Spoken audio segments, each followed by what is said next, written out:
Hi, this is Alex from devstories.eu. Langflow, Episode 7 of 15.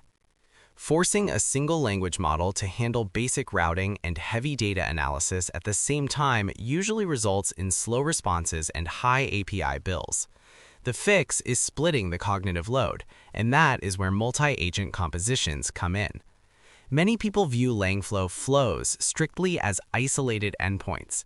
You hit an API, you get an answer, and the execution ends. That is a misconception. Flows are not just top-level applications. They can be embedded hierarchically.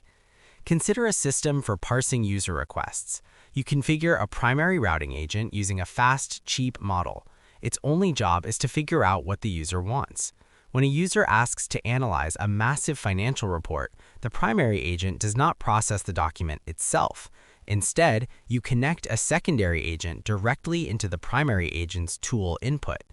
This secondary agent runs a completely different model with a much larger context window, specialized specifically for data extraction. The routing relies entirely on the tool description.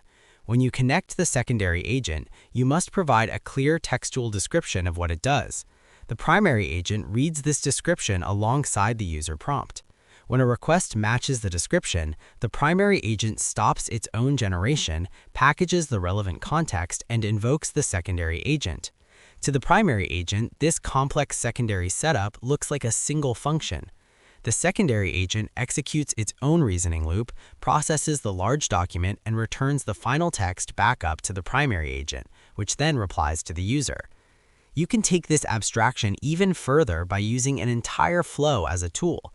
You might build a sophisticated flow that scrapes a website, extracts text, formats it, and evaluates the output. Once built, you save it.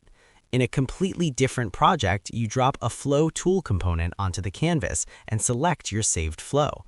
When bringing a flow into another workspace, you define specific input and output components within that child flow. The parent agent maps its tool arguments directly to those defined inputs. It executes the child flow, waits for the final output component to trigger, and pulls the resulting text back up the chain. Langflow is built on a node-based graph architecture. Because of this structure, the engine allows recursive composition. An entire graph can be encapsulated and treated as a single node within a larger graph. The primary agent has no awareness of the nested complexity. It just sees a tool called scrape and evaluate that takes a URL and returns a summary. The power of multi-agent composition is abstraction. It allows you to hide complex multi-step reasoning loops behind a single tool call, keeping your primary routing logic clean and predictable. If you want to support the show, you can find us by searching for DevStories EU on Patreon. Thanks for listening. Take care, everyone.